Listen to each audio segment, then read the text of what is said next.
श्री राम लक्ष्मण और परशुराम संवाद।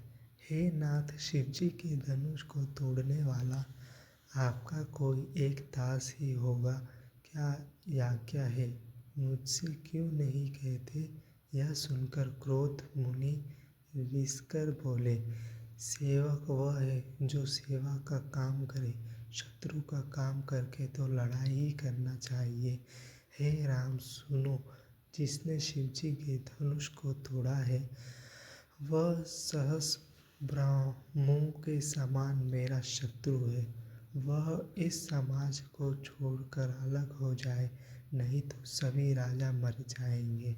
मुनि के वचन सुनकर लक्ष्मण जी मुस्कुराए और परशुराम जी का अपमान करते हुए बोले, हे गोसाई, लड़पन में हमने बहुत सी धनुष तोड़े डाली, किंतु आपने ऐसा क्रोध कभी नहीं किया। इसी धनुष पर इतनी ममता किस कारण से है? यह सुनकर श्रीवंश की ध्वज स्वरूपी परशुराम जी कुपित होकर कहते हैं, अरे राजपुत्र, काल के वंश होने से तुझे बोलने में कुछ भी होश नहीं है। सारे संसार में विभूति शिवजी का यह धनुष क्या धनुष के समान है? लक्ष्मण जी ने हंसकर बोला, हे देव सुनिए, हमारे जान में तो सभी धनुष एक से ही है।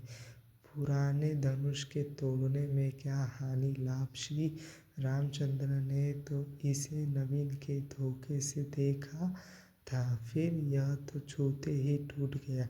इसमें रघुनाथ जी का भी कोई दोष नहीं है। मुनि, आप बिना ही कारण किस लिए क्रोध करते हैं? परशुराम जी ने फरसे की और देखते बोला, अरे दुष्ट, तूने तेरा स्वभाव नहीं सुना। मैं तुझे बालक जानकर नहीं मारता हूँ और मूर्ख क्यों तू मुझे नीरा मुनि ही जानता है। मैं बाल ब्रह्मचारी और अत्यंत ही क्रोधित हूँ। शीतकुल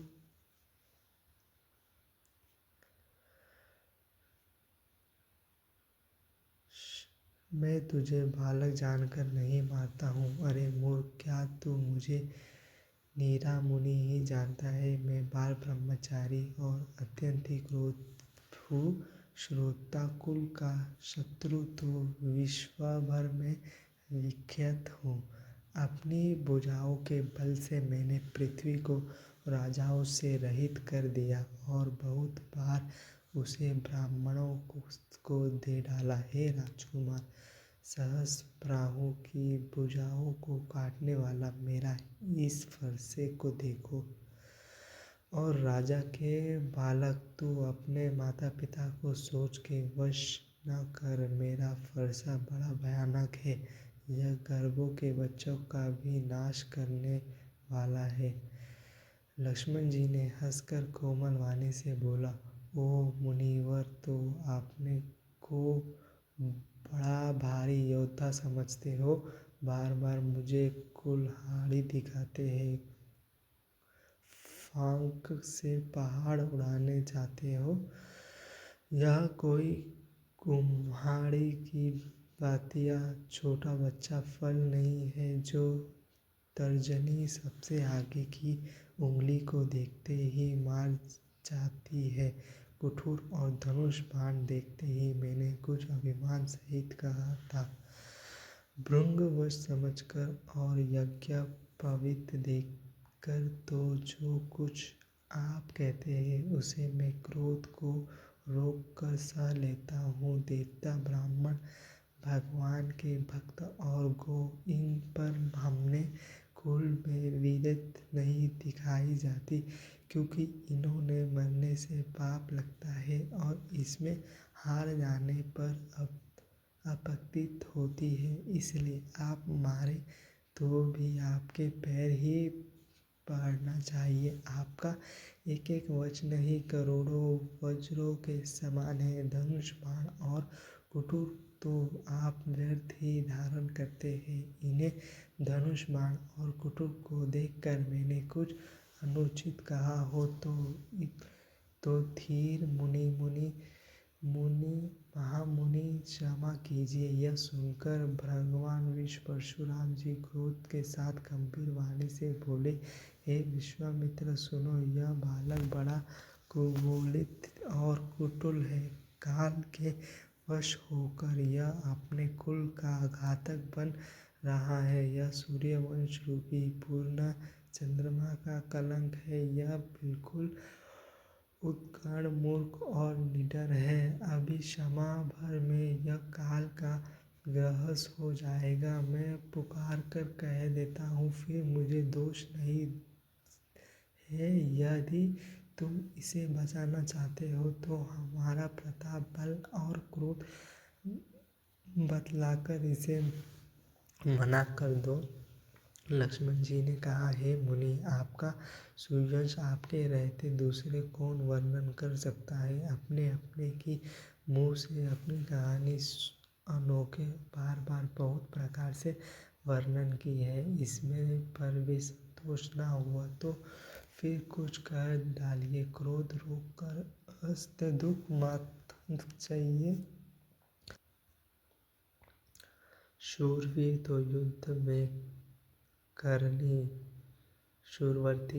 शूरवीरता का कार्य करते हैं कहकर अपने को नहीं जानते। शत्रु को युद्ध में उपस्थित पाकर कार्य ही अपने प्रताप की डींग मारा करते हैं। आप तो मानो काल को हक लगाकर बार बार उसे मेरे लिए बुलाते हैं। लक्ष्मण जी के कठोर वचन सुनते ही परशुराम जी ने अपने भयानक फरसे को सुधाकर हाथों में ले लिया और बोले, अब लोग मुझे दोष न दें। ये को कड़वा बोलने वाला बालक मारे जाने के ही योग्य है।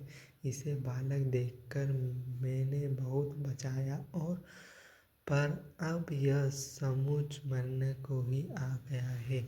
विश्वामित्र जी ने कहा, अपराध क्षमा कीजिए। बालक को दोष और गुणों को साधु लोग नहीं गिनते। परशुराम जी बोले, तीखी धारा का कठोर में दया रहित और क्रोध और यह गुरुहीन और अपराधी मारे मेरे सामने उतर दे रहा है। इतने पर भी मैं इसे बिना मारे छोड़ रहा हूँ। सो है विश्वामित्र, केवल तुम्हारे शील से नहीं तो इसे इस कठोर कुटीर से काटकर थोड़े ही परिश्रम में गुरु से उत्सन्न हो जाता।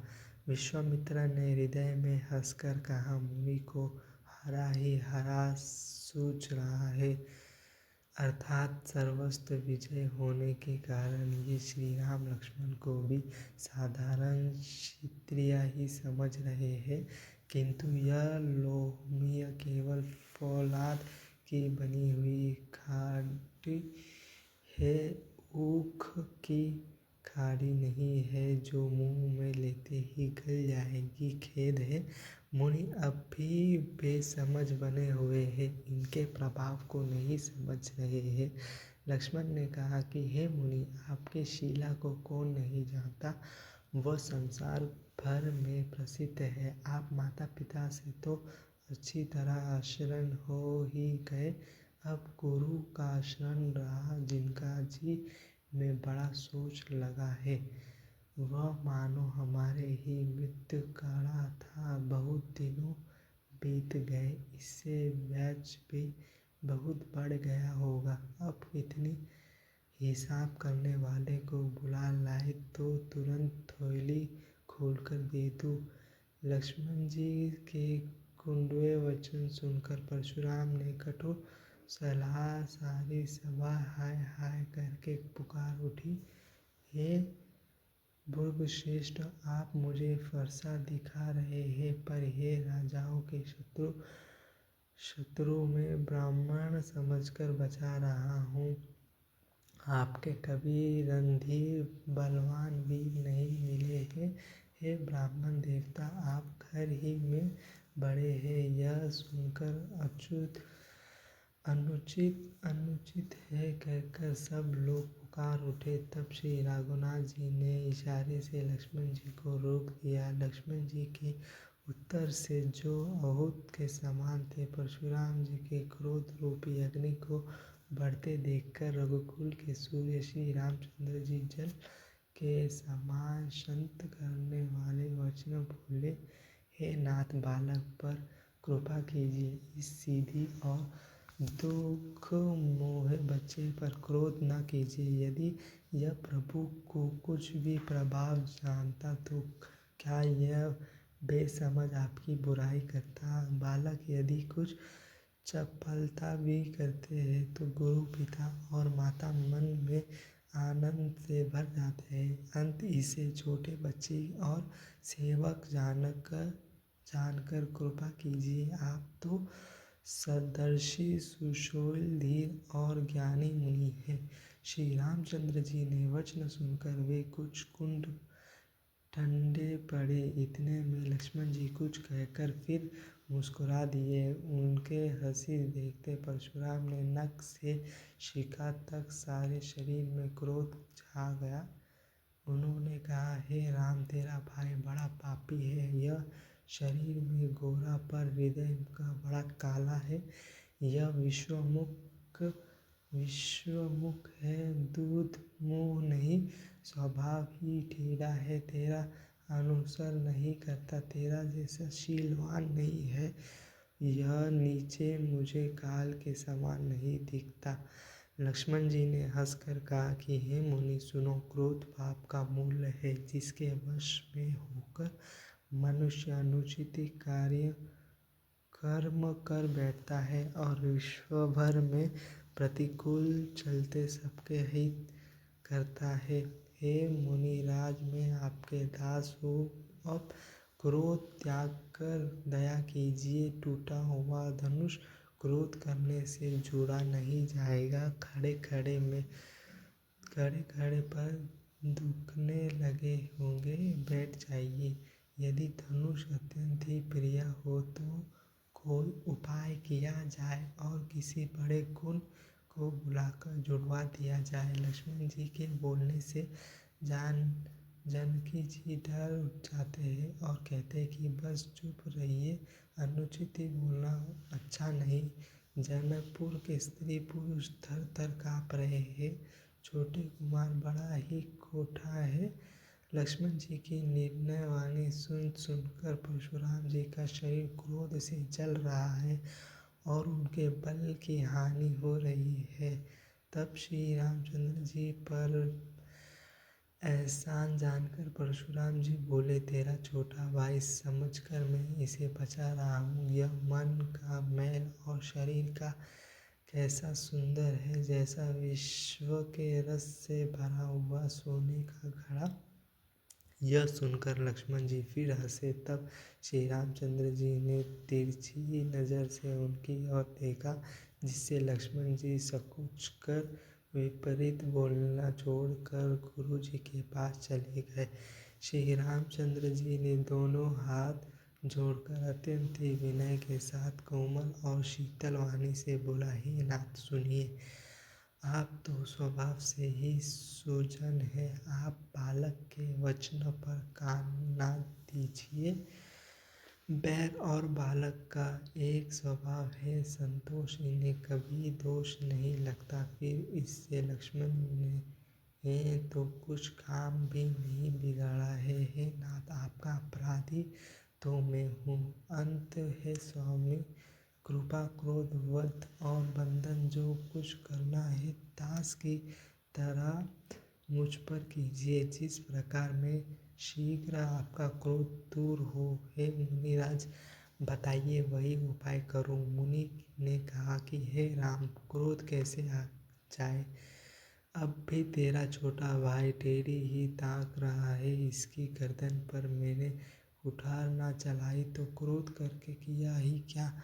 मेरा जिस कुठार की घोर करनी सुनकर राजाओं की स्त्रियों के गर्भ गिर पड़ते हैं, उसी फरसे के रहते मैं इस शत्रु राजपुत्र को जीवित देख रहा हूँ। हाथ चलाना नहीं, क्रोध से छोटी चाली जाती है। राजाओं का घातक यह कठोर भी कुनीत हो गया, विधाता विपरीत हो गई, इसमें मेरा स्वभाव बदल गया। नहीं तो भला मेरा हृदय में किस समय भी कृपा कैसी। आज दया मुझे यह दुस्सह दुख सह रही है। यह सुनकर लक्ष्मण जी ने मुस्कुराकर सिर नवाकर, आपकी कृपा रूपी वायु भी आपकी मूर्ति के अनुकूल ही है। वचन बोलने से मानो फूल झड़ रहे हैं।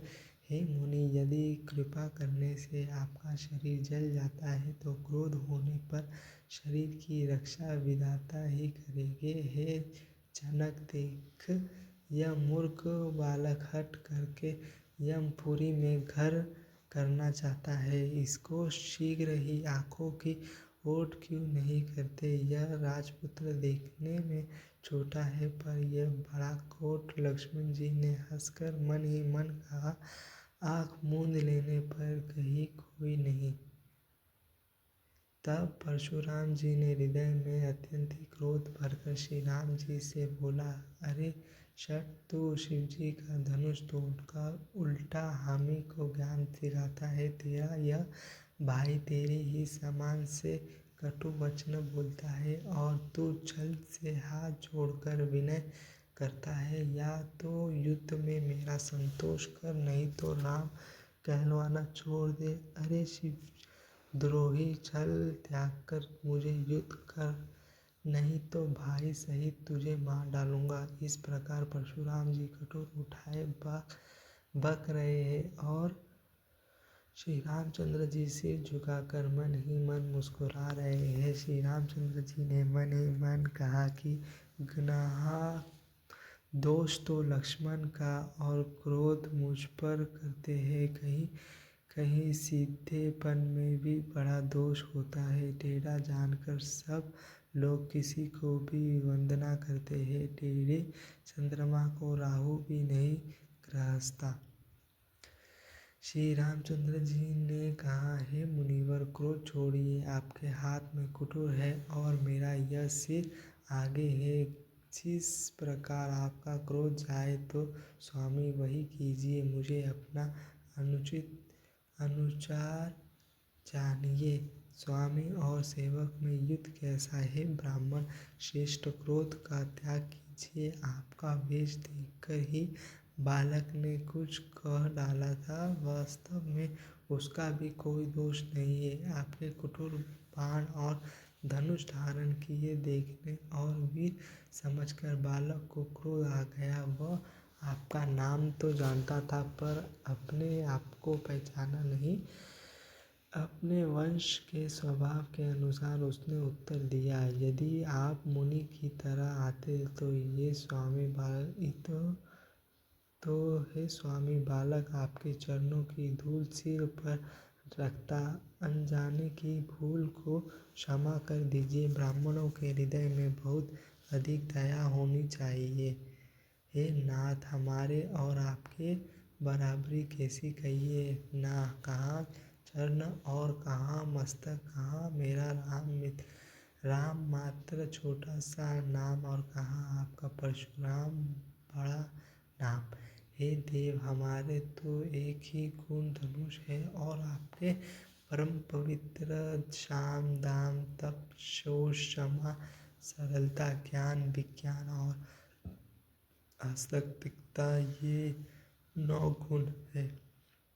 हम तो सब प्रकार से आपसे हारे हैं। हे विप्र, हमारे अपराधों को क्षमा कीजिए। श्री रामचंद्र जी ने परशुराम जी को बार बार मुनि और विप्र कहा। तब भृगुपति परशुराम जी कुपित होकर अथवा क्रोध की हंसी हंसकर बोले, तू भी अपने भाई के समान ही टेढ़ा है। तू मुझे निरा ब्राह्मण ही समझता है। मैं जैसे विप्र हूँ, तुझे सुनाता हूँ। धनुष को शूरवा, बाण को आहुति और मेरा क्रोध को अत्यंत ही भयंकर अग्नि, ज्ञान चतुरंगिनी सेना, सुंदर समाधियाँ, यज्ञ में जलाई जाने वाली लकड़ियाँ हैं। बड़े बड़े राजा इसमें आकर बलि के पशु हुए हैं, जिसको मुनि इसी फरसे से काटकर बलि दिया है। ऐसे करोड़ों जययुक्त रणनियों मैंने किए हैं। अर्थात जैसे मंत्रोच्चारण पूर्वक स्वाभाविक शब्द के साथ आहुति दी जाती है, उसी प्रकार मैंने पुकार पुकार कर राजाओं की बलि दी है। मेरा प्रभाव तुझे मालूम नहीं है, इसी से तू ब्राह्मणों को देख मेरा निरादर करके बोल रहा है। धनुष तोड़ डाला, इसमें तेरा घमंड बहुत बढ़ गया है। ऐसा अहंकार है मानो संसार को जीत कर खड़ा है। श्री रामचंद्र जी ने कहा है, मुनि विचार कर बोलिए, आपका क्रोध बहुत बढ़ रहा है और मेरा भूल बहुत छोटा है। पुराने धनुष था, छोटा ही टूट गया। मैं किस कारण अभिमान करूँ? हे भृगुनाथ, यदि हम समुचित ब्राह्मण कहकर निरादर करते हैं तो यह सत्य सुनिए, फिर संसार में ऐसा कोई योद्धा नहीं है जिससे हम डरकर मारे मस्तक नवाएंगे। देवता, दैत्य, राजा या और बहुत से योद्धा, वे चाहे बल से हमारे बराबर हो चाहे अधिक बलवान हो, यदि रण में हमें कोई भी ललकार कर तो हम उसे सुखपूर्वक लड़ेंगे, चाहे काल ही क्यों न हो।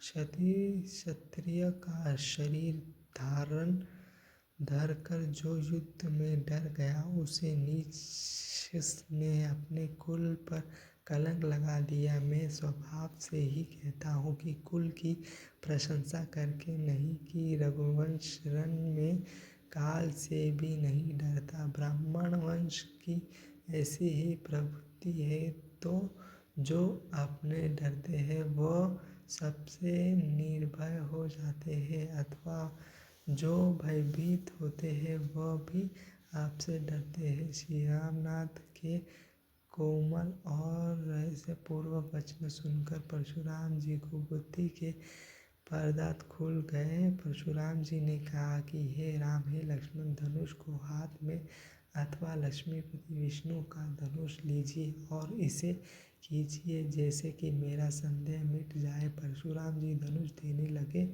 तब वह आप ही चला गया। तब परशुराम जी के मन में बड़ा आश्चर्य हुआ। तब उन्होंने श्री राम जी का प्रभाव जाना, जिसके कारण उनका शरीर पुलकित और प्रफुल्लित हो गया। वे हाथ जोड़कर वचन बोले, प्रेम उनके हृदय में समझता न था। हे रघुकुल रूपी कमल वन के सूर्य, हे राक्षसों के कुल रूपी घने जंगलों को जलाने वाले अग्नि, आपकी जय हो। हे देवता, ब्राह्मण और गौ का हित करने वाले, आपका जय हो। हे मद, मोह, क्रोध और ब्रह्म के हरने वाले, आपकी जय हो। हे विद्याशील, कृपा आदि गुणों के समुद्र और वचनों की रचना में अत्यंत ही चतुर, आपकी जय हो। हे सेवकों को सुख देने वाले, सब अंगों से सुंदर और सुशीर में करोड़ों कामदेवी की छवि धारण करने वाले, आपकी जय हो। मैं एक मूर्ख से आपकी क्या प्रशंसा करूं? हे महादेव के मन में रूप मनोहर के हंस, आपकी जय हो। मैंने अनजाने में आपको बहुत से अनुचित वचन कहे हैं। क्षमा के मंदिर दोनों भाई, मुझे क्षमा कीजिए। हे रघुकुल के पताका स्वरूपी श्री रामचंद्र जी, आपकी जय हो, जय हो, जय हो। ऐसी कहकर परशुराम जी तप के लिए वन को चले गए। दुष्ट राजा लोग बिना ही कारण के मन कल्पित डरते रामचंद्र जी से, तो परशुराम जी भी हार गए। हमने इसका अपमान किया था, अब कहीं ये उसका बदला ना ले, इसे व्यथित के डर से डर गए। वे काया चुपके से जहाँ तहाँ भाग गए।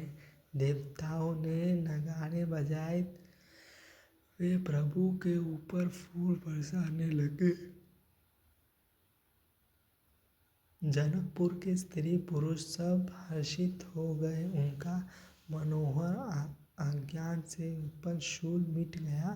खूब जोर से बाजे बजने लगे। सभी ने मनोहर मंगल सजा सजा सुंदर मुख और सुंदर नेत्र वाले तथा कोयल के समान मधुर बोलने वाले स्त्रियां झुंड की झुंड मिलकर सुंदर गान करने लगी। जनक जी के सुख का वर्णन नहीं किया जा सकता, मानो जन्म का दरिद्री धन का खजाना पा गया हो। सीता जी का भय जाता रहा। वे ऐसा सुख हुई वैसे जैसे चंद्रमा के उदय होने से चकोर की कन्या सुखी होती है। जनक जी ने विश्वामित्र को प्रणाम किया और कहा कि प्रभु ही की कृपा से श्री रामचंद्र जी ने धनुष तोड़ा है। दोनों भाइयों ने मुझे कर्तित कर दिया। हे स्वामी, अब जो उचित हो सो कहिए। मुनि ने कहा कि हे चतुर नरेश, सुनो, ये तो विवाह धनुष के अधीन था। धनुष के टूटते ही विवाह हो गया। देवता, मनुष्य और नाग सब किसी को यह मालूम है। दशरथ जी के पास जनक जी का दूत भेजना, अयोध्या से बारात का प्रस्थान।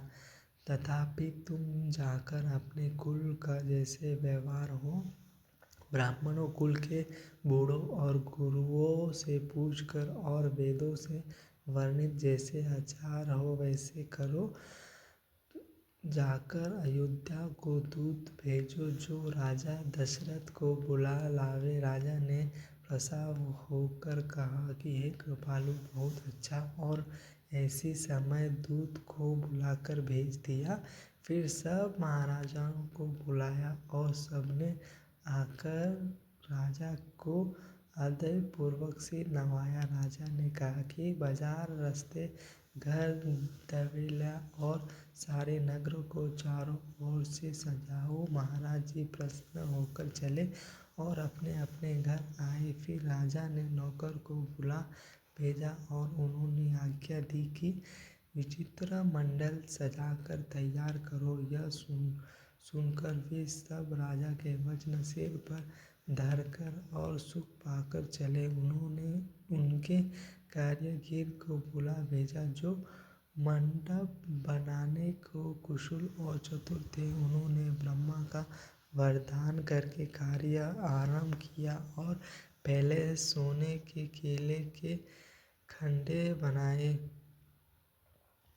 हरी हरी मानियों के पत्ते और हरे हरे मानियों पत्ते के और फल बनाए तथा पराग मानियों के फूल, मानिक के फूल बनाए। मंडप की अत्यंत विचित्र रचना देखकर ब्रह्मा का मन भी भूल गया। बाँस सब हरी हरी मणियों के सीधे और गांठों से युक्त ऐसे बनाए जो पहचाने नहीं जाते थे कि मणियों के हैं या साधारण सोने के। सुंदर नाग बेली पानी की लत बनाई जो पत्ते सहित ऐसे भाली मालूम होती थी कि पहचानी नहीं जाती थी। इसी नाग बेली के रचकर और 25 कार्य करके बंधन बांधने की रस्सी बनाए। बीच बीच में मोतियों की सुंदर झलेरी है। मानिक पत्ते हरी और फिरोज इन रत्नों को चीरकर कोरकर और 25 कार्य करके इसके लाल, हरे, सफेद और फिरोजी रंग के कमल बनाए। और बहुत रंग के पक्षी बनाए जो हवा के सहारे घूमते और कूदते थे। खंभों पर देवताओं की मूर्तियां गाड़कर निकाली जो सब मंगल द्रव्य लिए खड़ी थी। गजमुखियों के सहज ही सुहावने उनके तरह के चौक पुराए नीलमणि को कोरकर अत्यंत सुंदर आम के पत्ते बनाए। सोने के बार, आम के फूल और रेशम की डोरी से बांधे हुए पत्तों के बनाने फलों के गुच्छे सुशोभित है। ऐसा सुंदर और उत्तम बांधवाकर बनाया मानो कामदेव ने फंदे सजाए हो। उनके मंगल कलश और सुंदर ध्वज, पताका, पर्दे और चावर बनाए, जिससे कि मुनियों के उनके सुंदर दीपक है। उस विचित्र मंडप का तो वर्णन ही नहीं किया जा सकता। जैसे कि मंडप में श्री राम जनक जी दुल्हीन होंगे। किसी कवि की ऐसी बुद्धि ही जो जिनका वर्णन कर सके। जिस मंडप में रूप और गुणों के समुद्र श्री रामचंद्र जी दूल्हे होंगे, वह मंडप तीनों लोकों में प्रसिद्ध होना ही चाहिए। जनक जी के महल की जैसी शोभा है, वैसी ही शोभा नगर के प्रत्येक घरों की दिखाई देती है। उसे समय जिनके तिराहुत को देखा, उसे 14 भुवन तीखू जान पड़े। जनकपुर में नीच के घर भी उस समय जो संपदा शोभित थी, उसे देखकर इंद्र भी मोहित हो जाते थे। जिस नगर में साक्षात लक्ष्मी जी कपट से स्त्री का सुंदर वेश बनाकर बसती है, उसी पुर पर शोभा का वर्णन करने में सरस्वती और शोभा भी संकुचित है। जनक जी के दूत श्री रामचंद्र जी की पवित्र पुरी अयोध्या में पहुँचे। सुंदर नगर देखकर वे हर्षित हुआ। राजद्वार पर जाकर उन्होंने खबर भेजा। राजा दशरथ ने सुनकर उन्हें बुला लिया। दूतों ने प्रणाम करके चित्त दी। प्रसन्न होकर राजा ने स्वयं उठकर उसे लिया। चित्त बाजते समय उनके नेत्र में जल, प्रेम और आनंद के आंसू छा गया। शरीर पुलकित हो गया और छाती भर आई। हृदय में राम और लक्ष्मण है, हाथ में सुंदर चित है राजा, और हाथ में के लिए रहा है। छाती मिट कुछ भी कह ना सके। फिर धीरज धरकर उन्होंने पत्रिका पढ़ी। सारी सभा सच्ची बात सुनकर हर्षित हो गई। भारती जी अपने मित्र और भाई शत्रुघ्न के साथ यहाँ खेलते थे। वहीं समाचार पाकर वे आए गए। बहुत प्रेम से समझते हुए पूछते हैं कि पिताजी, चित्त कहाँ से आई है? हमारे प्राण से प्यारे दोनों भाई कहिए, सकुशल तो है, और वे किस देश में है? स्नेह से स्नेह। ये वचन सुनकर राजा ने फिर से चित पढ़ी। चिट्ठी सुनकर दोनों भाई पुलकित हो गए। स्नेह इतना अधिक हो गया कि वे वह शरीर में समाता नहीं। भरत जी का पवित्र प्रेम देखकर सारी सभा का विशेष सुख पाया। तब राजा दूतों के पास बैठकर मन में हरने वाले मीठे वचन बोले। भैया कहो, दोनों बच्चे कुशल से तो है? तुमने अपनी आंखों से उन्हें अच्छी तरह देखा है ना? सांवले और गोरे शरीर वाले वे धनुष और तरस्कार धारण किए रहते हैं। किशोर अवस्था है। विश्वामित्र मुनि के साथ तुम उनको पहचानते हो तो उनका स्वभाव बताओ। राजा प्रेम के विशेष वश होने के बार बार इस प्रकार कह रहा है कि भैया, जैसे दिन से मुनि उन्हें लीवा ले लिए, तब से आज ही हमने सच्ची खबर पाई है। यहाँ तो महाराज जनक ने उन्होंने कैसे पहचाना? ये प्रिय प्रेम भरे वचन सुनकर दूत मुस्कुराए। हे राजाओं के मुकुटमणि सुनिए, आपके समान धन्य और कोई नहीं है, जिसके राम लक्ष्मण जैसे पुत्र है। दोनों भाई विश्व में विभूषण है। आपके पुत्र पूछने योग्य नहीं है। वे पुरुष सिंह तीनों लोकों के प्रकाश स्वरूप है, जिसके यश के आगे चंद्रमा मिलिन और तपात के आगे सूर्य शामिल लगता है। हे नाथ, आपके लिए आप कहते हैं कि उन्हें कैसे पहचाना, क्यों सूर्य को हाथ में दीपक लेकर देखा जाता है। सीता जी के स्वयंवर में उनका यज्ञ राजा और ऐसा एक से एक बढ़कर योद्धा एकत्रित हुए थे, परंतु शिवजी के धनुष को कोई भी नहीं हटा सका। सारे बलवान वीर हार गए। तीनों लोकों में जो वीरता के अभिमान थे, शिवजी के धनुष ने सब शक्तियाँ तोड़ दी। बानासुर जो सुमेरु को भी उठा सकता था, वह भी हृदय में हार कर परिक्रम करके चला गया, और जिसने खेल से ही कैलाश को उठा लिया था, वह रावण भी उसी सभा में पराजय को प्राप्त हुआ। हे महाराज सुनिए, वहाँ रघुवंशी श्री रामचंद्र जी ने बिना ही प्रयास शिवजी के धनुष को वैसे ही तोड़ डाला, जैसे हाथी कमल की डांडी को तोड़ डालता है। धनुष टूटते ही बात सुनकर परशुराम जी को क्रोध में भरे आए और उन्होंने बहुत प्रकार से आंखों दिखलाई। अंत में उन्होंने भी श्री रामचंद्र जी का बात सुनकर उन्होंने अपना धनुष दे दिया और बहुत प्रकार से विनती करके वन को गमन किया।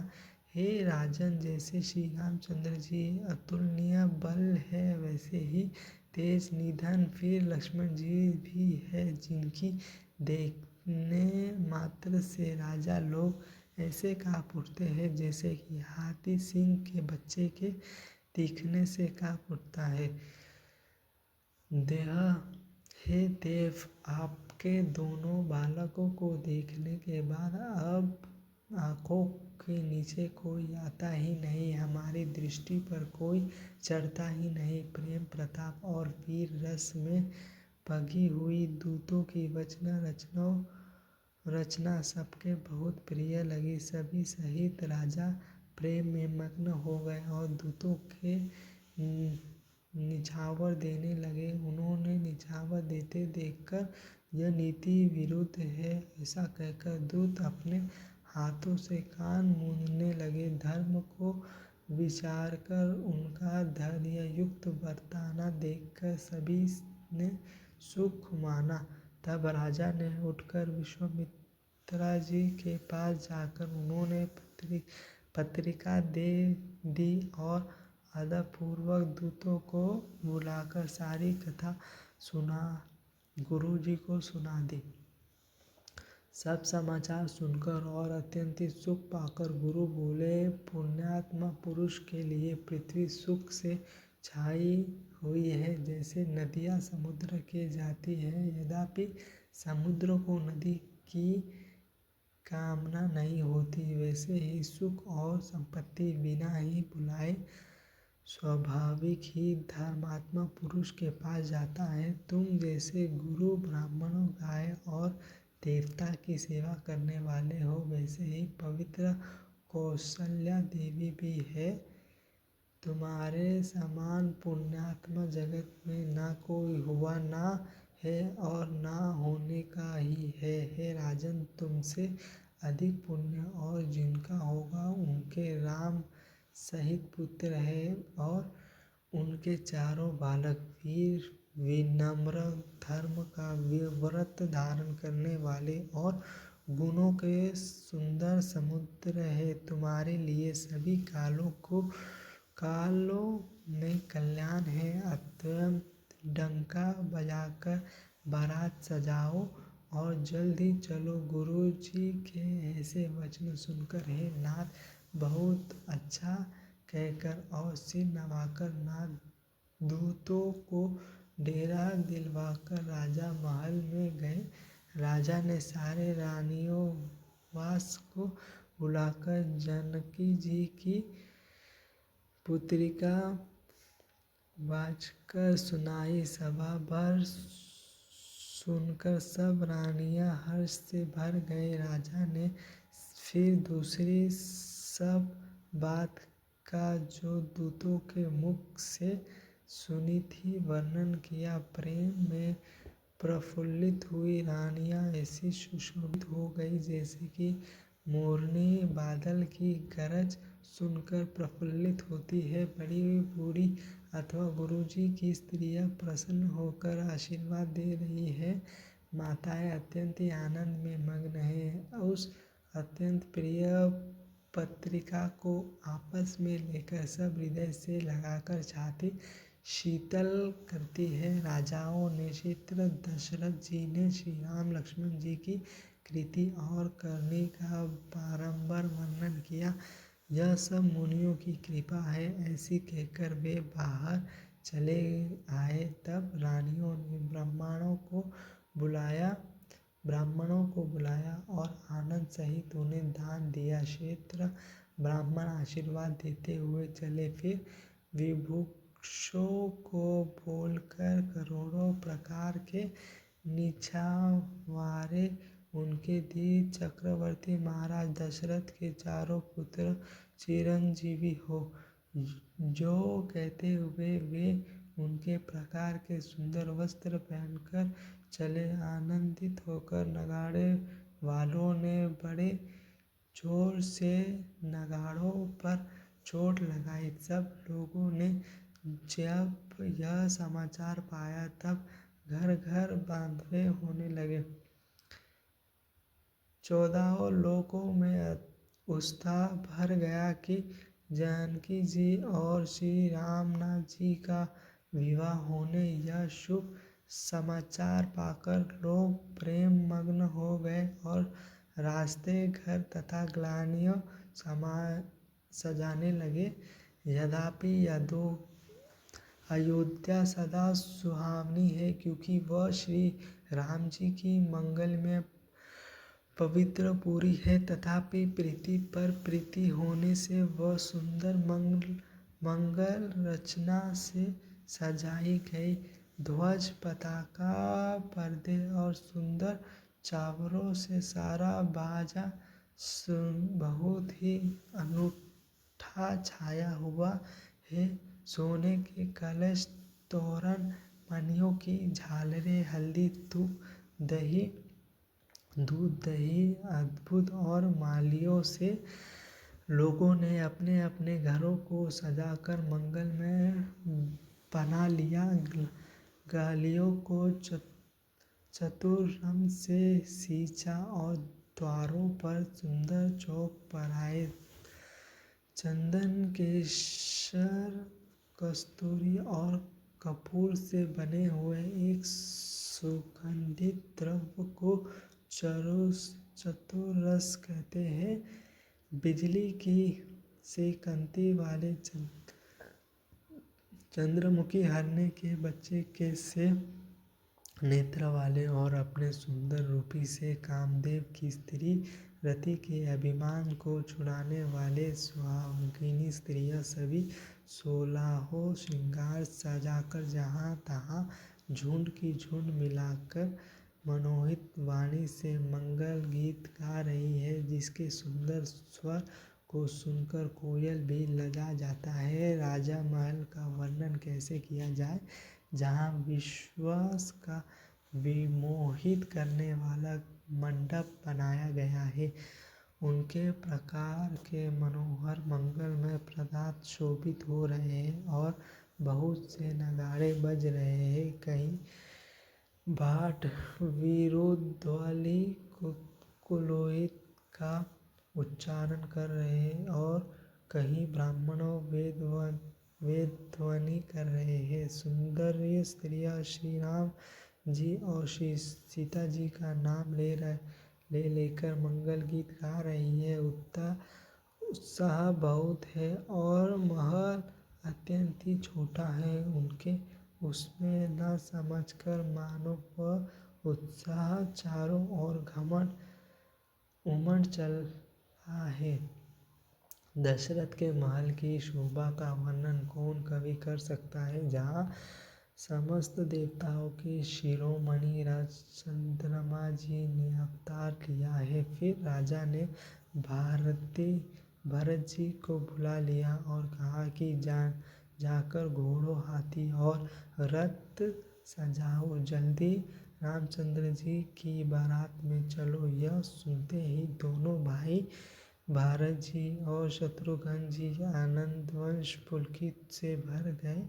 भरत जी ने सब सुहावनी घुसाला से अध्यक्ष बुलाते और उन्होंने घोड़े को सजाने की आज्ञा दी। वे पुष्ट होकर उठे दौड़े। उन्होंने रुचि के साथ जीने कस कर घोड़े सजाए। रंग रंग के उत्तम घोड़े सुशोभित हो गए। सब घोड़े बड़े ही सुंदर और चंचल करनी के हैं। धरती पर ऐसे पैर रखते हैं जैसे कि जलते हुए लोहे पर रखते हो।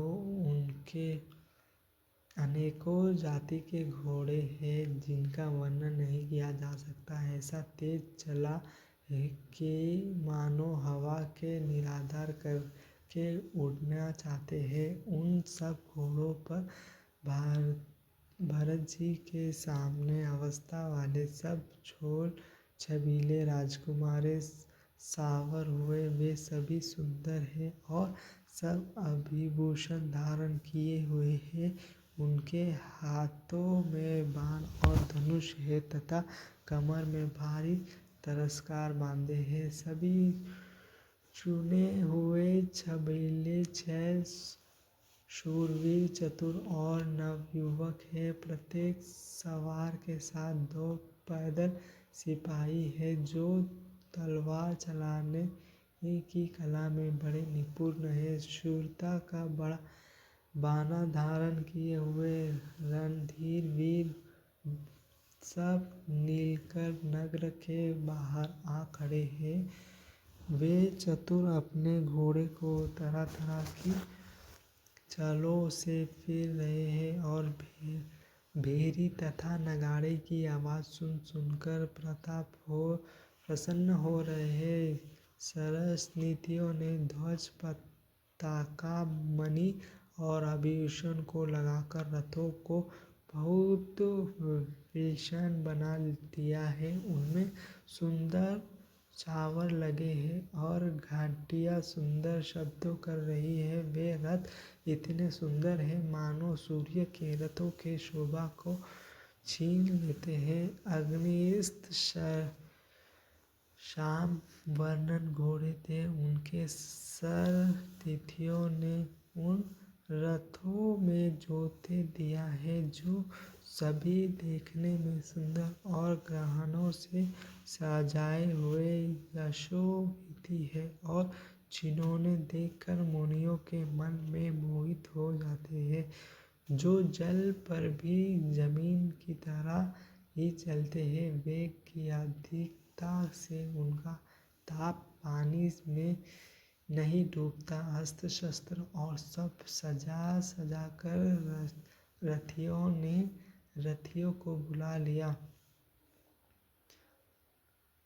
सारथियों ने रथियों को बुला लिया। रथों पर चढ़कर बारात नगर में बाहर जुटने लगी। जो जिस काम के लिए जाता है सभी को सुंदर सुकून होता है। श्रेष्ठ हथियारों पर सुंदर अंबारियों पड़ी है। वे जिस प्रकार सजाई गई है सो कहा नहीं जा सकता। मतवाले हाथी घंटों से सुशोभित होकर घंटे बजाते हुए चले मानो सावन के सुंदर बादलों के समूह गरजते हुए जा रहे हो। सुंदर पालकियों, सुख से बैठने योग्य तामझाम जो कुर्सी नुमा होते हैं और रथ आदि और भी अनेकों प्रकार के सावर्य है, उन पर श्रेष्ठ ब्राह्मणों के समूह चढ़कर चलो। मन सब वेदों को छंद ही शरीर धारण किए हुए हो। मगध सूत भाट और गुणों गाने वाले सब जो जिस योग्य थे, वैसे सावरी पर चढ़कर चलो। बहु जातियों के खच्चर, ऊंट और बैल, असंख्य प्रकार की वस्तुएं लद लद कर चलो। कहार करोड़ों को कुंवारे लेकर चलो। उनमें अनेकों प्रकार की इतनी वस्तुएं थी कि जिनका वर्णन कौन कर सकता है। सब सेवकों के समूह अपनी अपनी सजा सजा कर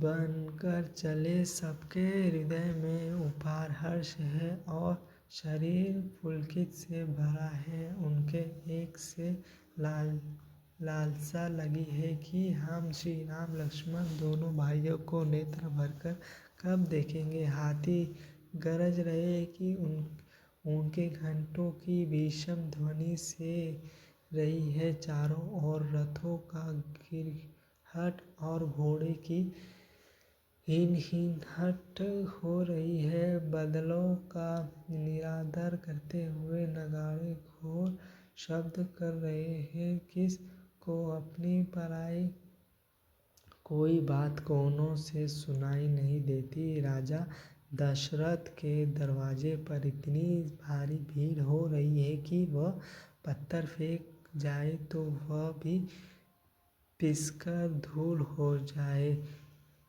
अटारियों पर चढ़ी स्त्रियां मंगल थाली से आरती लिए देख रही है और नाना प्रकार के मनोहर गीत गा रही है। उनके अत्यंत आनंद का बखान नहीं हो सकता। तब समुद्र जी ने 2 रथ सजाकर उनमें से सूर्य के घोड़ों को भी माता मत करने वाले घोड़े जाते। दोनों सुंदर रथ के ध्वज दशरथ के पास ले आए, जिसकी सुंदरता का वर्णन सरस्वती से भी नहीं हो सकता।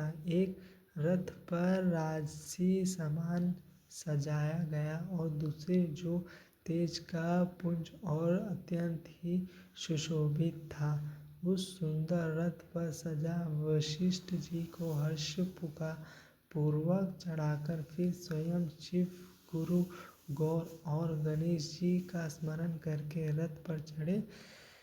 वशिष्ठ जी ने 7 राजा दशरथ जी कैसे सुशोभित हो रहे हैं, जैसे देव गुरु ब्रह्मापति के साथ इंद्र हो। वेद की विधि से और कुल की रीति के अनुसार सब कार्य करके तथा सबके सब प्रकार से सजे देखकर श्री रामचंद्र जी का स्मरण करके गुरु की आज्ञा पाकर पृथ्वीपति दशरथ जी शंख बजाकर चले। बारात देखकर देवता हर्षित हुए और सुंदर मंगल्य मूलों की वर्षा करने लगे। बड़ा शोर मच गया। घोड़े और हाथी गरजने लगे। आकाश में और बारात में दोनों जगह बाजे बजने लगे। देवगणों और मनुष्य की स्त्रियां सुंदर मंगलमय करने लगी और रसीले राग से शहनाई बजाने लगी। घंटे घंटियों की ध्वनि का वर्णन नहीं हो सकता। पैदल चलने वाले सेवकगण अथवा पट्टेबाज करते कसरत के खेल कर रहे हैं और फरार रहे हैं। आकाश में ऊंचे उछलते हुए जा रहे हैं। हंसी करने में निपुण और सुंदर गानों में चतुर विदुष्ट तरह तरह के तमाशे कर रहे हैं। सुंदर राजकुमार मुद्गन और नगाड़े की शब्द सुन सुनकर घोड़ों को उन्हें के अनुसार इस प्रकार नचा रहे हैं कि वे ताल के बंधन से जरा भी डिगते नहीं हैं। चतुर नट चकित होकर यह देख रहे हैं। बारात ऐसी बन रही है कि उनका वर्णन करते ही नहीं बनता।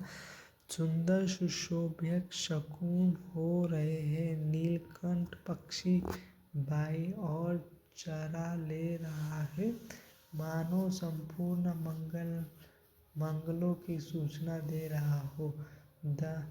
दाहिनी और कुआं सुंदर खेतों में शोभा पा रहा है। नेवले के दर्शन भी सब किसी ने पाया। तीनों प्रकार की शीतल मंद सुगंधित हवा अनुकूल दिशा में चली रही है। श्रेष्ठ सुहावनी स्त्रियां भरे हुए घोड़े और गोद में बालक लिए आ रहे हैं। लोमड़ी फिर फिर कर बार बार दिखाई दे जाती है। गाय सामने खड़े बछड़े को दूध पिलाती है। हरिणियों को टोली घूम घूम कर दही और को आई, मानो सभी मंगल का समूह दिखाई दिया। शेम करी सफेद सिरों वाली नील विशेष रूपी से शेम कर रही है। शाम बाई और सुंदर पेड़ पर दिखाई पड़ी। दही मछली और दो विद्वान ब्राह्मण हाथ में पुस्तक लिए हुए सामने आए।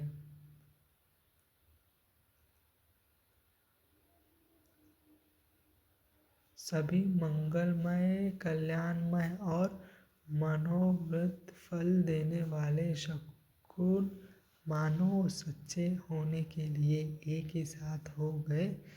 स्वामी सरगुण ब्रह्मा जिनके सुंदर पुत्र है, उनके लिए सब मंगलमय शकुन सुलभ है। जहाँ श्री रामचंद्र जी सरीखे दूल्हा और सीता जी जैसी दुल्हन है, तथा दशरथ जी और जनक जी जैसा पवित्र साधक जी है, ऐसे बयान सुनकर मानो सभी शकुन नाचे उठे और कहने लगे, अब ब्रह्मा जी ने हमने सच्चा कर दिया। इस तरह बारात में प्रस्थान किए। घोड़े हाथी गरज रहे थे और नगाड़े पर चोट लग रही है। सूर्यवंश के पताका स्वरूपी दशरथ जी के आते हुए जनकपुर जानकी जी ने नदियों पर पुल बांधवा दिया। बीच बीच में ठहरने के लिए सुंदर घर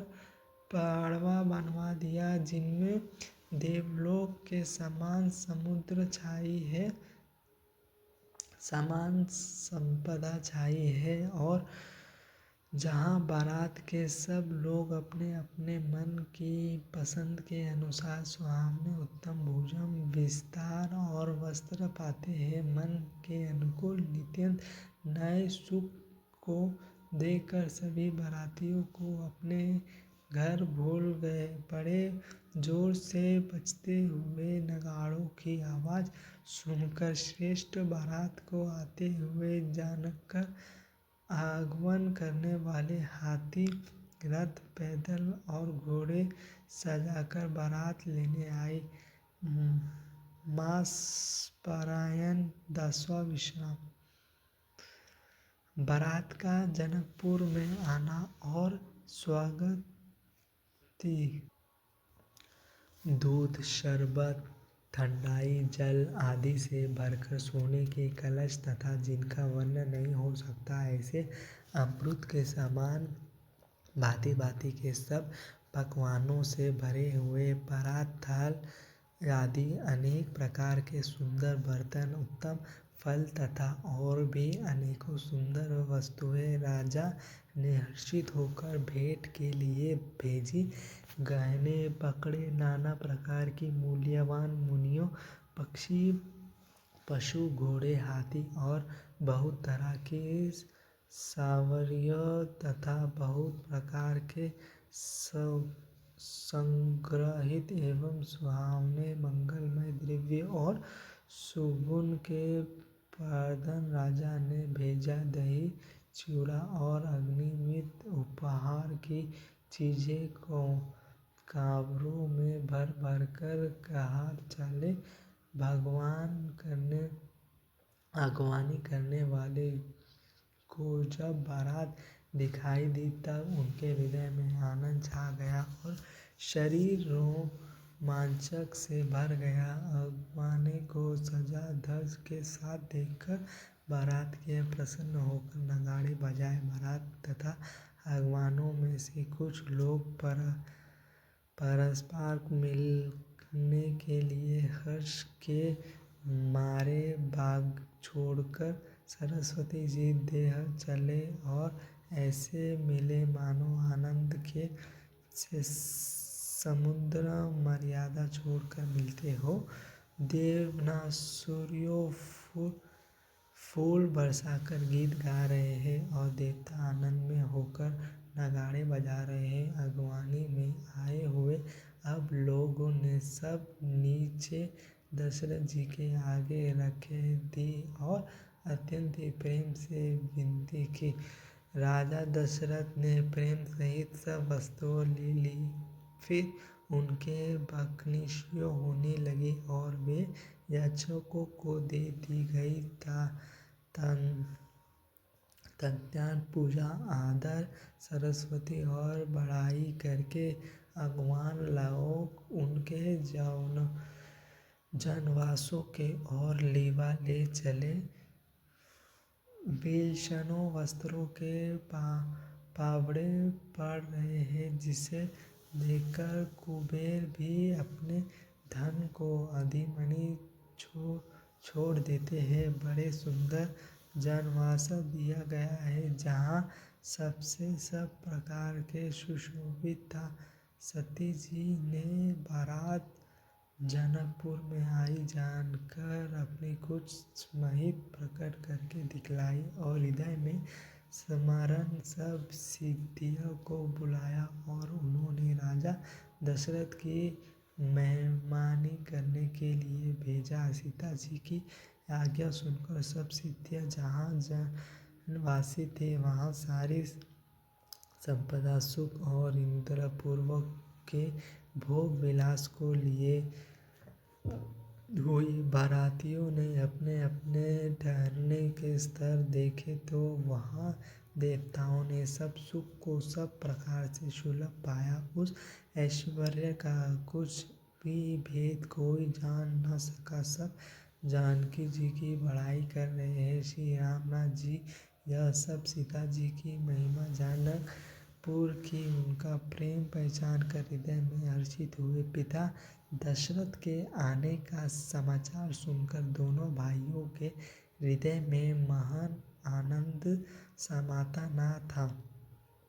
संकोच वंश के गुरु विश्वामित्र जी से कह नहीं सकते थे, परंतु मन में पिताजी के दर्शनों की लालसा थी। विश्वामित्र जी ने उनकी बड़ी नम्र देखा और तो उनके हृदय में बहुत संतोष उत्पन्न हुआ।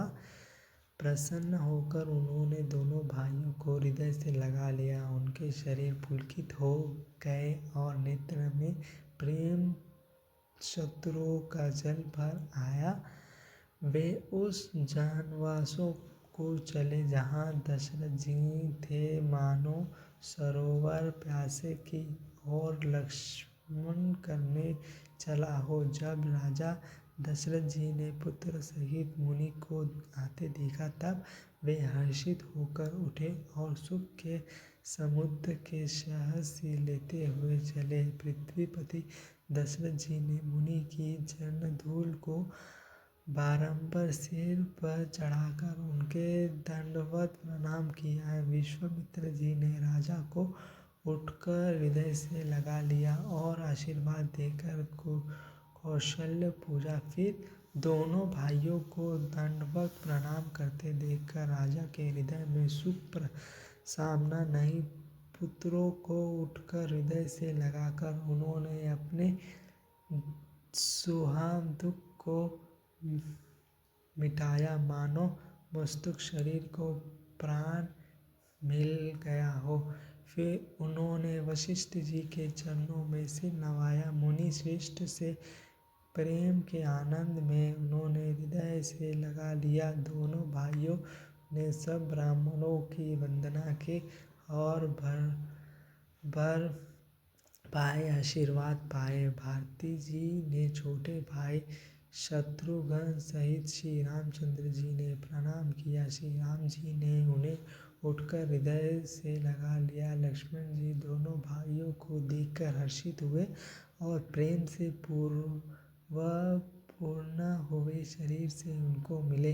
तत्कालीन परम कृपालु और विषय श्री रामचंद्र जी अयोध्या वासियों, कुटुंबियों, जाति के लोगों, याचकों, मंत्रियों और मित्रों सभी के साथ योग्य मिले। श्री रामचंद्र जी को देखकर भरा शीतल हुई। राम की विदाई के सबक हृदय में जो आग जल रही थी वह शांत हो गई। पति के रीति का सब बखान नहीं हो सकता।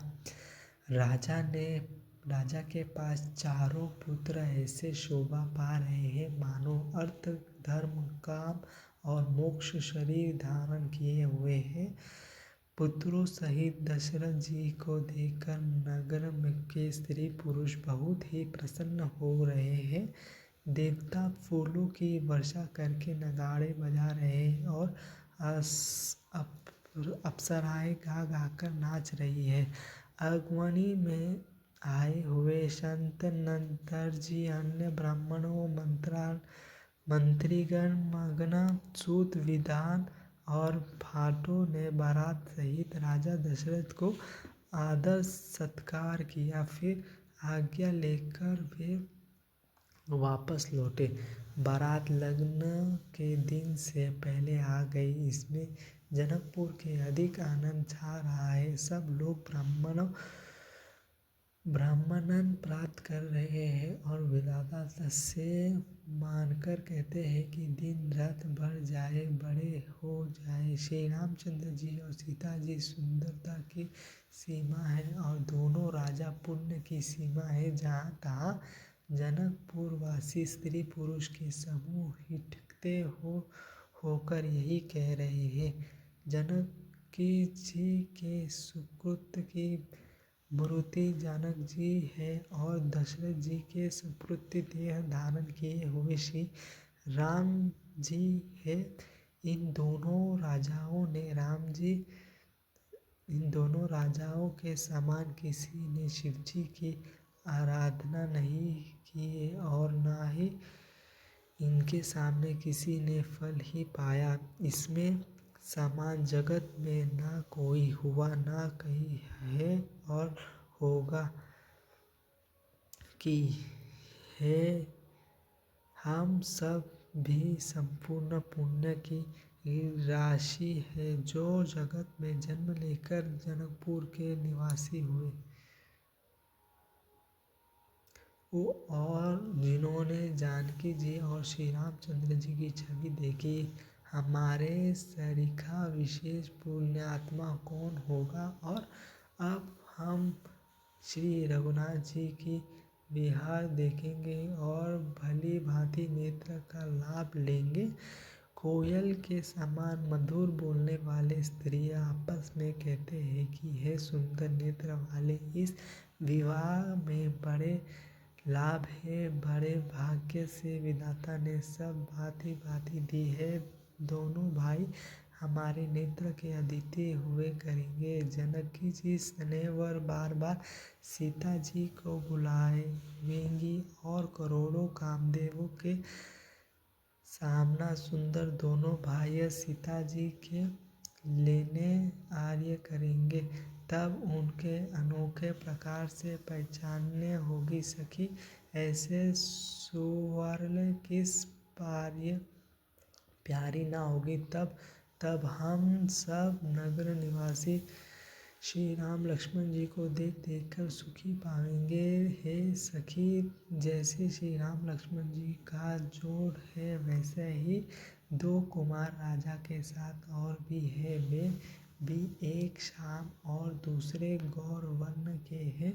उनके भी सब अंग बहुत सुंदर है। जो लोग उन्हें देख आए हैं वे सब यही कहते हैं। एक ने कहा, मैंने आज ही उन्हीं को देखा है, इतनी सुंदर है मानो ब्रह्मा जी ने उनके अपने हाथे सांवरा है। भारत तो श्री रामचंद्र जी की ही शक्ल सूरत के है। स्त्री पुरुष उन्हें सहित पहचान नहीं सकते। लक्ष्मण जी और शत्रुघ्न दोनों का एक स्वरूप है। दोनों के नख के शिखा तक सभी अंग अनुपम है। मन को बड़े अच्छे लगते हैं पर मुख से उनका वर्णन नहीं हो सकता। उनके उपमा के योग्य तीनों लोकों में कोई नहीं है। दास तुलसी कहते हैं कि कवि के कोविद कहते हैं उनके उपमा कहीं कोई नहीं है। बल विनय विग्रहशील और शोभा के समुद्र उनके सामना यही है। जनकपुर की सब स्त्रियां आंचल फैलाकर विधाता को यही वचन सुनाती है कि चारों भाइयों के विवाह इसी नगर में हो और हम सब सुंदर मंगल गावे। नेत्रों में जल भरकर पुलकित शरीर से स्त्रियां आपस में कह रही है कि सखी दोनों राजा पुण्य के समुद्र है। त्रिपुरारी शिवजी सब मनोरथ पूर्ण करेंगे।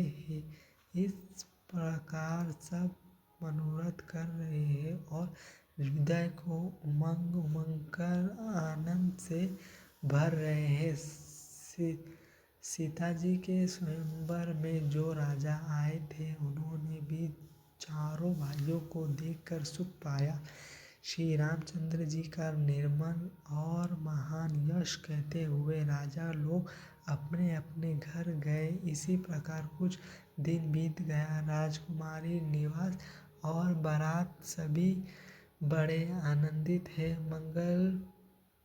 मंगलों का मूल लग्न का दिन आ गया। हेमंत ऋतु और सुहावने आगन का महीना था। ग्रह स्थिति नक्षत्रों योग्य और वर श्रेष्ठ थे। लग्न शोकत ब्रह्मा जी ने उस पर विचार किया और उस लग्न पत्रिका को नारद जी ने हाथ जनक जी के यहाँ भेज दिया। जनक जी के ज्योतिष्मय ने भी वही गान कर रखी थी। जब सब लोगों ने यह बात सुनी तब वे कहने लगे कि यह तो ज्योतिषी भी ब्रह्मा ही है।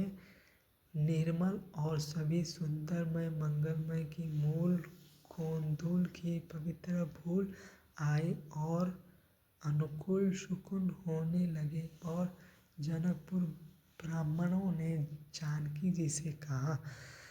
तब राजा जनक ने पुरोहित शत नदियों से कहा कि अब देर न क्या कारण है। तब शत नदियों ने मंत्रियों को बुलाया। वे सब मंगलों का सामान समझ ले आए। शंख नगाड़े ढोल और बहुत से बाजे बजाने तथा मंगलमय कलश और शुभ शकुन की वस्तुएं दूध दही आदि सजाई गई। सुंदर सुगीन स्त्रियां गीत गा रही है और पवित्र ब्राह्मणों वध का ध्वनि कर रहे हैं। सभी लोग इसी प्रकार अर्धपूर्वक बारात को लेने चले और जहाँ बारातियों का जनवास था वहाँ गए। अवधि दशरथ जी का सामना वैभव देखकर उनके देवता इंद्र भी बहुत ही तुच्छ लगने लगे। उन्होंने जाकर पंती की सामना हो गया। अब पधारिए। यह सुनते ही नगाड़े पर चोट पड़ी। गुरु विश्वामित्र जी से पूछकर और कुल की सब रीतियों को करके राजा दशरथ जी ने मुनियों और साधुओं के समान की साथ लेकर चले। अवध नरेश दशरथ जी का भाग्य और वैभव देखकर और अपने जन्म व्यस्त समझकर ब्रह्मा जी आदि देवता हजारों मुखी के उनके सराहना करने लगे। देवनाग ने सुंदर मंगल का अवसर जानकर नगाड़े बजाकर फूल बरसते हैं। शिवजी ब्राह्मणों आदि देवनग्र आदि बन बनकर विमानों पर जा चढ़े और प्रेम के पुलकित शरीर हो तथा हृदय में उत्साह भरकर श्री रामचंद्र जी का विवाह देखने चले। जनकपुर को देखकर देवता इतने अनुरक्त हो गए कि उन सब अपने अपने चौक बहुत तुच्छ लगने लगे। विच्युत मंडल को तथा नाग प्रकार की सब अलौकिक रचनाओं को वे चकित होकर देखने रहे हैं। नगर के स्त्री पुरुष रूपी के भंडार समूह श्रेष्ठ धर्मात्म शीतल सुशील और सुझावनी है। उन्होंने देखकर सब देवता और देवनाएं ऐसे प्रसन्न होते हैं जैसे चंद्रमा के उज्ज्वल में तारकनियाँ फीके पड़ जाते हैं। ब्रह्मा जी के विशेष आश्चर्य हुए क्योंकि वह उन्होंने अपनी कोई करनी तो नहीं देखी ही नहीं। तब शिवजी ने सब देवताओं को समझाया कि तुम लोग आश्चर्य में मत फूलो, हृदय में धीरज धरकर विचार तो करो कि यह भगवान की महामाया निश्चित श्री सीता जी का और अखल ब्राह्मणों के परम ईश्वर साक्षात भगवान श्री रामचंद्र जी का वर्णन है, जिनका नाम लेते ही जगत में सारे अमंगलों की जड़ फट जाती है और चारों पदार्थ अर्थ धर्म काम मोक्ष मुट्ठी में आ जाती है। ये वही जगत के माता पिता श्री सीतारमन जी है। काम की शत्रु शिवजी को ऐसे कहा। इसी प्रकार शिवजी ने देवताओं को समझाया और फिर उनके शिष्ट बैल नंदीश्वर को आगे बढ़ाया। देवताओं ने देखा कि दशरथ मानो मन में बड़े ही प्रसन्न और शरीर से पुलकित हुए चले जा रहे हैं। उनके साथ परम हर्षित पुत्र साधुओं और ब्राह्मणों की मंडली ऐसी शोभा दे रही है मानो समस्त सुखी शरीर धारण करके उनका सेवा कर रहे हो। चारों सुंदर पुत्र साथ में ऐसे सुशोभित है मानो संपूर्ण मोक्ष श्लोकित स्मिरन स्मरूपी सशोयुक्त शरणों धारण किए हुए हो।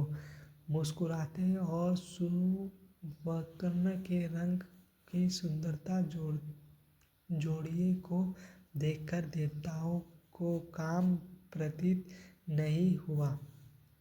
फिर रामचंद्र जी को देखकर वे हृदय में हर्षित हुए और राजा की सराहना करके उन्होंने फल बरसाया। नाक से शिख तक श्री रामचंद्र जी के सुंदर रूप को बार बार देखते हुए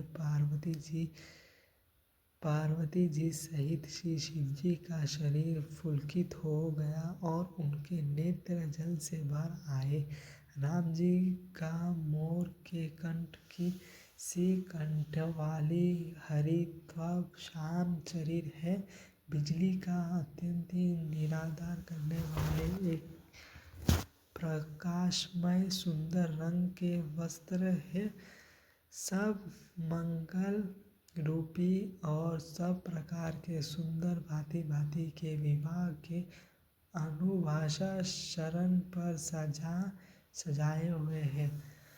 उनका सुंदर मुख शरत पूर्णिमा के निर्मल चंद्रमा के समान और नेत्र नवीन कमला और लजाने वाला और सारे सुंदरत अलौकिक है, मानो कि बनी रही दिव्य सच्चिदानंद है। वह कहीं नहीं जा सकती, मन ही मन बहुत प्रिय लगती है। साथ में मनोहरी भाई सुशोभित है, जो चंचल घोड़े को नचाते हुए चले जो रहे हैं। राजकुमारी श्रेष्ठ घोड़े को उनका चला को दिखला रहा है और वंश का प्रशंसा करने वाला विरोधवादी सुन आ रहा है। जिस घोड़े पर श्री राम विराजमान है, उनके चाल देखकर गरुड़ भी लजा जाता है, उनका वर्णन नहीं हो सकता। वही सब प्रकार से सुंदर है, मानो कामदेव ने ही घोड़े का वेश धारण कर लिया है। मानो श्री रामचंद्र जी के लिए कामदेव घोड़े का वेश बनाकर अत्यंत सुशोभित हो रहा है। वह अपने अवस्था, बल, रूप, गुण और चाल से समस्त लोगों को मोहित कर रहा है। उनके सुंदर घुंघरालू लगी ललित लगाम को देखकर देवता, मनुष्य और मुनि सभी ठगे जाते हैं। प्रभु की अच्छी से अपने मन को लीन किए चलते हुए वह घोड़े बड़ी शोभा पा रहा है, मानो तरंगिणी तथा बिजली से अनुकूल मेघ सुंदर मोर और नाचा रहा हो। जिस श्रेष्ठ घोड़े पर श्री रामचंद्र जी सवार है, उनके वर्णन सरस्वती जी भी नहीं कर सकती। शंकर जी श्री रामचंद्र जी के रूप में ऐसे अनुरक्त हुए कि उन अपने 15 नेत्र इस समान बहुत ही प्यारे लगने लगे। भगवान विष्णु ने जब प्रेम सहित श्री राम को देखा, तब वे रामनियत की मूर्ति श्री लक्ष्मी के पाते श्री लक्ष्मी जी सहित मोहित हो गए। श्री रामचंद्र जी की शोभा देखते ब्राह्मण बहुत प्रसन्न हुए, तब अपने 8 की नेत्र जानकर पछताने लगे। देवताओं के सोमपति स्वामी कार्तिक के हृदय में बड़ा उत्साह है, क्योंकि वे ब्राह्मणों से अर्थात बराह नेत्र से समुद्र दर्शन का सुंदर लाभ उठा रहे हैं। सुजान इंद्र अपने हजारों नेत्रों से श्री रामचंद्र जी को देख रहे हैं और गौतमीय के शाप को अपने लिए परम हितकारी मान रहे हैं। सभी देवता देवराज इंद्र से ईर्ष्या कर रहे हैं और कह रहे हैं कि आज इंद्र के समान भाग्यवान दूसरा कोई नहीं है। श्री रामचंद्र जी को देखने देवगण प्रसन्न है और दोनों राजाओं के समान में विशेष हर्ष छा रहा है। दोनों ओर से राजस्मरण में अत्यंत हर्ष है और बड़े जोर से नगाड़े बज रहे हैं। देवता प्रसन्न होकर और रघुकुल मणि श्री राम जी की जय हो जय हो जय हो कहकर फूल बरसाने रहे हैं। इस प्रकार बारात को आते हुए जानकर बहुत प्रकार के बाजे बजने लगे और रानी सुहागिनी स्त्रियों को बुलाकर परिछन के लिए मंगलमय द्रव्य सजाने लगे। अनेक प्रकार से आरती सजाकर और समस्त मंगल द्रव्य को यथोरथ सजाकर गजमिनी उत्तम स्त्री आदर पूर्वक परछन के लिए चली। सभी स्त्रियां चंद्रमा और सभी मंगल मोचक है और सभी अपने शरीर की शोभा से रति के गर्भ को ढूंढने वाली रंग रंग के सुंदर स्त्रियां पहने हैं और शरीर पर सब आभूषण सजे हुए हैं।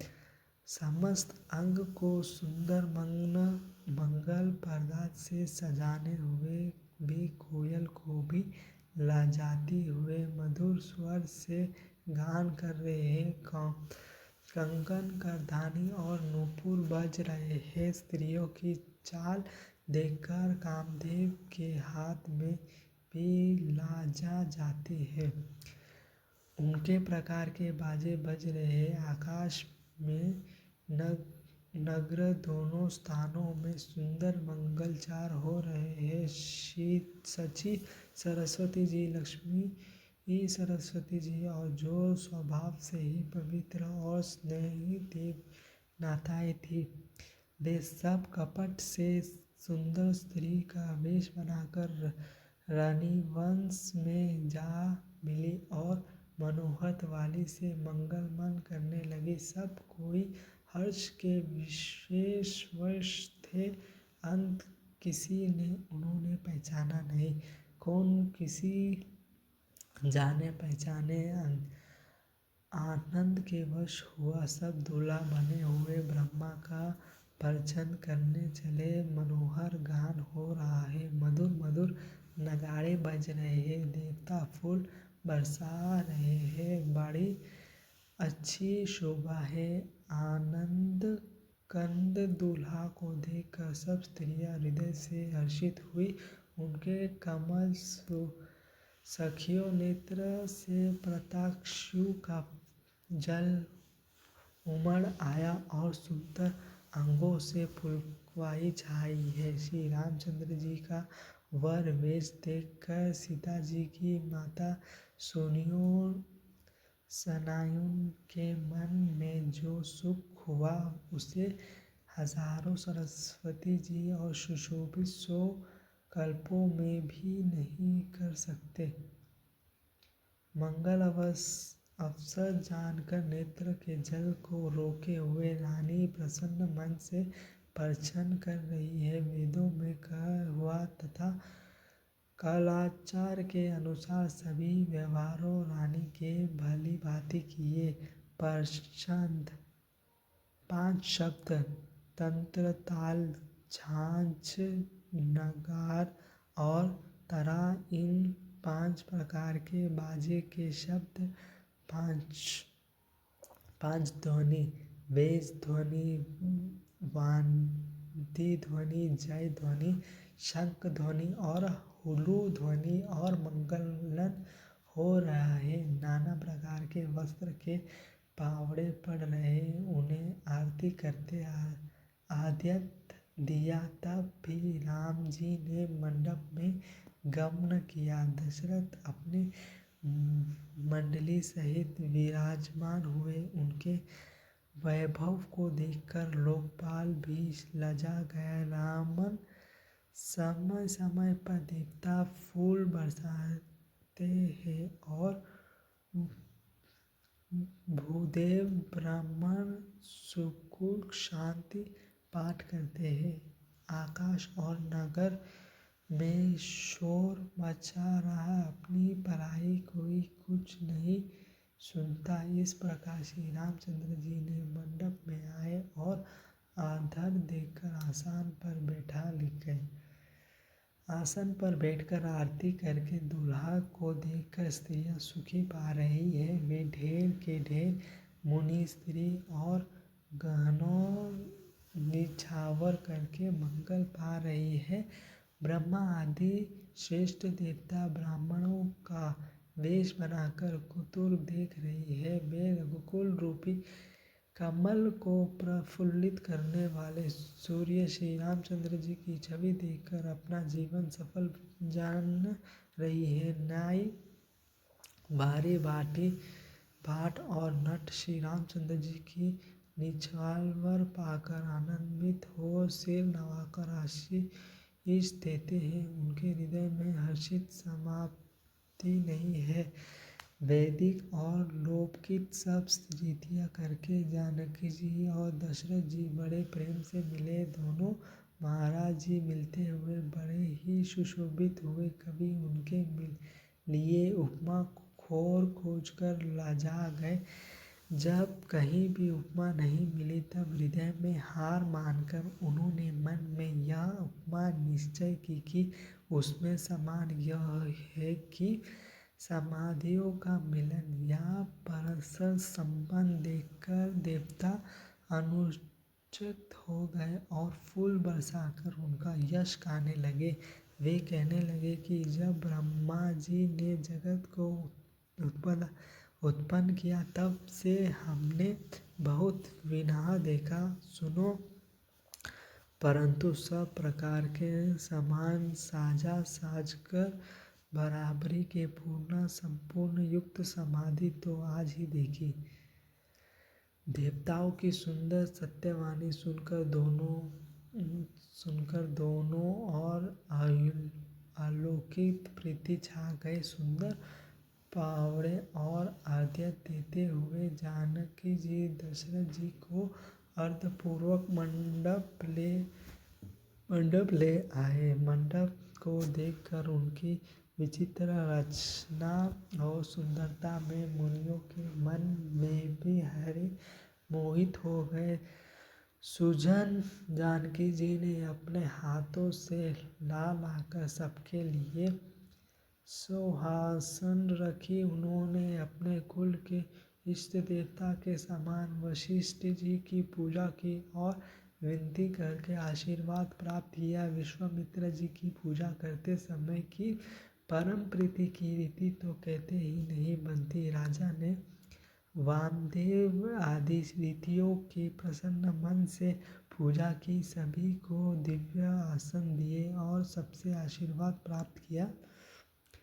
फिर उन्होंने कौशलधार धीर राजा दशरथ की पूजा उन्होंने ईशा महादेव जी के सामने जाकर की। कोई दूसरा भाव न था। तदंतर उनके संबंध से अपने भाग्य और वैभव के विस्तार की सुहावना करके यत्न जोड़कर विनती और बढ़ाई की।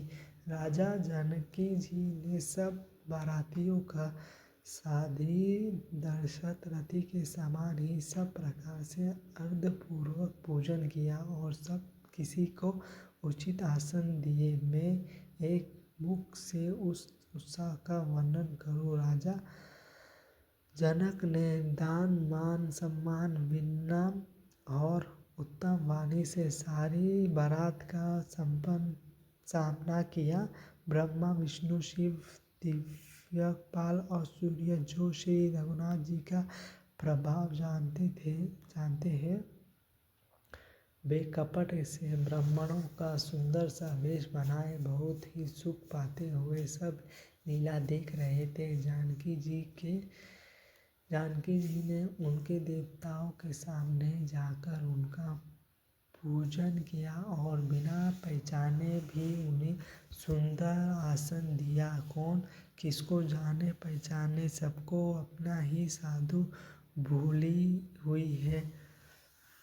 आनंदकृत दूल्हा को देखकर दोनों और आनंद में स्थिति हो गए और सुजन श्री रामचंद्र जी के देवताओं को पहचान लिया और उनके मानसिक पूजा करके उन्होंने मानसिक आसन दिए। प्रभु का शील स्वभाव देखकर देवगण मन में बहुत आनंदित हुए। श्री रामचंद्र जी के मुख रूपी चंद्रमा की छवि को सभी के सुंदर नेत्र रूपी चकोर अर्धपूर्वक पान कर रहे हैं। प्रेम और आनंद कम रही है अर्थात बहुत है। समय देखकर वशिष्ठ जी ने संत नदियों को आशीर्वाद पूर्वक बुलाया। वे सुनकर आदर के साथ आए। वशिष्ठ जी ने कहा कि अब जाकर राजकुमारी को शीघ्र ही आई मुनि की आज्ञा पाकर वे प्रसन्न होकर चली। बुद्धिमती रानी पुरोहित की वाणी सुनकर सखियों समेत बड़े प्रसन्न हुई। ब्राह्मणों की स्त्रियों और कुल की बूढ़ी स्त्रियों को बुलाकर उन्होंने कुल रीति करके सुंदर मंगल गीत गाया। श्रेष्ठ देवनाएं जो सुंदर मनुष्य स्त्री के वेश में है, सभी स्वभाव से ही सुंदर और श्याम सलोने वर्ष की अवस्था वाले हैं। उनके देखकर रानी वास की स्त्रियां सुख ही पाती है और बिना पहचान के ही वे सब प्राण से भी प्यासी हो रही है। उन्हें पार्वती, लक्ष्मी और सरस्वती के सामने जाकर रानी बार बार उनके सामना करते हैं। रानीवास की स्त्रियां और सखियां सीता जी का श्रृंगार करके मंडली बनाकर प्रसन्न होकर उन्हें मंडप में लिवा चली। श्री सीताराम विवाह विदाई।